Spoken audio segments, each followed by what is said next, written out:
Olá pessoal, no podcast de hoje iremos discutir um tema de extrema importância, que são os direitos dos pacientes com deficiência no sistema de saúde. Muitas vezes, as pessoas com deficiência enfrentam grandes barreiras para acessar o atendimento médico adequado. Mas a boa notícia é que a legislação brasileira tem avançado muito para garantir esses direitos. Então, se você está se perguntando como funciona a saúde para as pessoas com deficiência, fica com a gente no podcast de hoje, queremos contar tudo. Primeiro vamos entender como é a legislação brasileira para as pessoas com deficiência, PCD. A Constituição Federal de 1988 garante direito a todas as pessoas, independente de suas condições físicas ou cognitivas.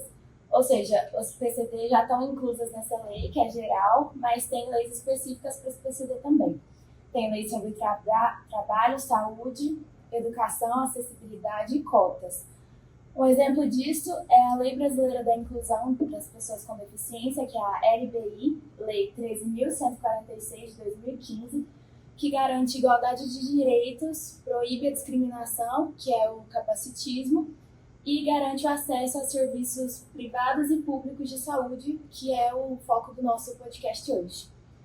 Tem lei específica para cada tipo de deficiência. Por exemplo, tem a Lei da Língua Brasileira de Sinais, que é Libras, que exige que instituições forneçam atendimento adequado aos surdos. Por exemplo, em um hospital precisa ter uma pessoa, um profissional, que entenda Libras e consiga se comunicar com o surdo e entender qual a necessidade dele naquele momento. É legal que aqui na EMEPAC tem esse curso de Libras, matéria optativa para os estudantes de curso da saúde. E é importante que as instituições de ensino forneçam isso para cada vez mais profissionais estarem aptos para atender as pessoas com deficiência auditiva. Um exemplo para a deficiência visual é a Lei do Cão-Guia, que permite que uma pessoa cega entre e permaneça em espaços públicos, em transporte público, com o cão-guia. Isso é porque a maioria dos lugares não permite a entrada de animais, mas essa lei garante esse direito aos cegos. Em geral, a legislação brasileira para PCD começou a ganhar mais espaço em 2000 e a maioria das leis foi feita após esse ano. Isso é importante para a inclusão e acessibilidade de todas as pessoas com necessidades específicas. Cada uma tem que ser atendida e garantida por lei. Então agora vamos falar sobre acessibilidade. A acessibilidade no atendimento médico envolve garantir que todas as pessoas, independente de suas limitações, sejam físicas, sensoriais, cognitivas ou socioeconômicas, tenham acesso adequado aos serviços de saúde. E isso inclui a acessibilidade física, que nos consultórios, hospitais, clínicas adaptadas para cadeirantes, mesas e cadeiras de exame ajustáveis, sinalização tátil e piso táteis para pessoas com deficiência visual, iluminação adequada e espaços organizados para facilitar a mobilidade. Também temos a acessibilidade comunicacial, que é intérpretes de Libras, ou tecnologias assistivas para pessoas surdas e também material informativo em braille para as pessoas com deficiência visual. Acessibilidade digital e tecnológica também, que é o agendamento de consultas online com opções acessíveis. Prontuários eletrônicos que facilitam o histórico médico do paciente e também temos o atendimento inclusivo e humanizado, que disponibiliza treinamentos de profissionais de saúde para lidar com diferentes tipos de deficiência. O respeito também às necessidades individuais de cada paciente e a priorização do atendimento para quem tem dificuldade de espera prolongada. Então, gente, outro ponto crucial para essa nossa conversa é a prioridade no direito de atendimento dos PCDs, né? Tanto em consultas médicas como em exames e procedimentos médicos, esse direito visa evitar que as pessoas com algum tipo de deficiência fiquem muito tempo na fila de espera. Esses longos períodos na fila de espera podem ser prejudiciais à saúde e pode agravar a condição física dele, né?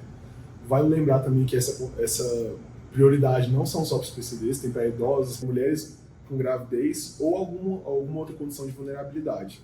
Porém, no caso dos pacientes com alguma deficiência física, isso é ainda mais importante, ainda mais pelo fato justamente de poder agravar qualquer deficiência que eles tenham. Então, esse cuidado é ainda mais necessário. Também temos que salientar sobre a importância de um atendimento especializado e humanizado para esse paciente. Não basta apenas garantir um acesso físico ao hospital ou a uma clínica às pessoas que têm deficiência e têm o direito de serem atendidas por profissionais capacitados, mas também temos que lidar com suas necessidades específicas. Isso inclui tanto o conhecimento técnico necessário dos profissionais, quanto uma abordagem humanizada e respeitosa a esses pacientes.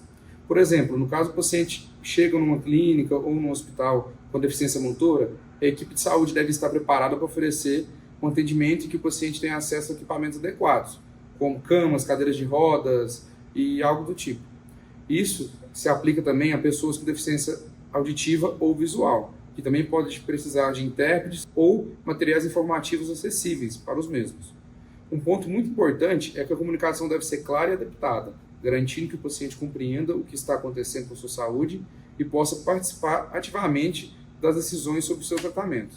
Como garantir que os direitos sejam respeitados? O ponto inicial é que as pessoas com PCD saibam sobre os direitos delas para que elas possam exigir que sejam cumpridos. Existem órgãos de fiscalização e ouvidorias que recebem queixas quando algum direito não é posto em prática.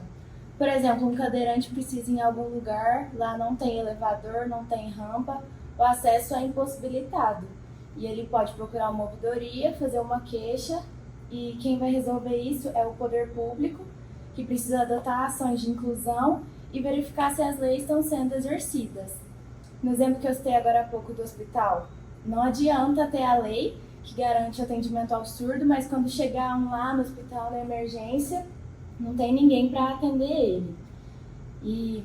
Então o órgão que fiscaliza tem que verificar isso, levar a sério as queixas e reclamações quando algum direito de algum PCD é ferido por alguma instituição. Agora eu vou trazer aqui uns exemplos práticos do dia a dia em que se pode garantir esses direitos de acessibilidade. Imagina um hospital onde uma pessoa com deficiência auditiva chega para fazer um exame e o hospital tem que disponibilizar um intérprete de Libra para essa pessoa. Caso isso não aconteça, ela tem o direito de fazer sua reclamação, seja por meio da ouvidoria ou por uma denúncia oficial. E também outro exemplo do dia a dia é o atendimento com uma pessoa com deficiência física, onde, por exemplo, ela chega para fazer um raio-x e aí o hospital ou a clínica deve garantir que a sala e os equipamentos sejam adaptados para essa pessoa. E se caso isso não aconteça, ela também pode fazer uma reclamação, seja pela ouvidoria ou por uma denúncia oficial. Como futuros médicos, a gente precisa saber dessas leis e defender esses direitos dos nossos pacientes. E lutar sempre para a inclusão e acessibilidade não só na legislação, mas sim na nossa realidade. E puxando um gancho daqueles exemplos que eu citei anteriormente, tem um projeto de lei que torna obrigatória a presença de um intérprete de Libras na emergência de hospitais. Só que isso, infelizmente, é uma realidade muito difícil de ser concretizada. Como proposto pelo trabalho, e como a Maria Clara acabou de falar, o que a gente tirou de aprendizado com esse podcast foi que os pacientes com necessidades especiais têm que ter seu direito, têm que ter seu lugar. A maioria dos hospitais, clínicas, tem que ter suporte adequado para essas pessoas. E às vezes a gente nem repara, igual aqui na faculdade, tem várias coisas adaptadas para pessoas com deficiência, rampas, elevadores, piso tátil, placas com braille para cegos. E nós, como futuros médicos, devemos entender bastante sobre esse assunto e ajudar a construir um sistema de saúde mais justo e promover uma sociedade mais inclusiva para todos, ajudando todas as pessoas com deficiência, não importa qual seja, mas incluindo todo mundo e tendo todo mundo ter uma saúde digna. Com certeza a gente vai lidar com situações assim, vão aparecer pacientes com várias necessidades especiais e a gente tem que saber lidar com todos para fornecer o melhor atendimento possível para cada um. Entendendo a pessoa como um todo, tudo que ela é, todo o contexto dela, quais são as necessidades específicas dela. E é isso aí, pessoal. Espero que vocês tenham gostado do podcast, que é um assunto bem interessante que temos que abordar. E é isso aí, Cecília. Muito obrigado por tudo. Dê 8 pontos pra gente e até mais.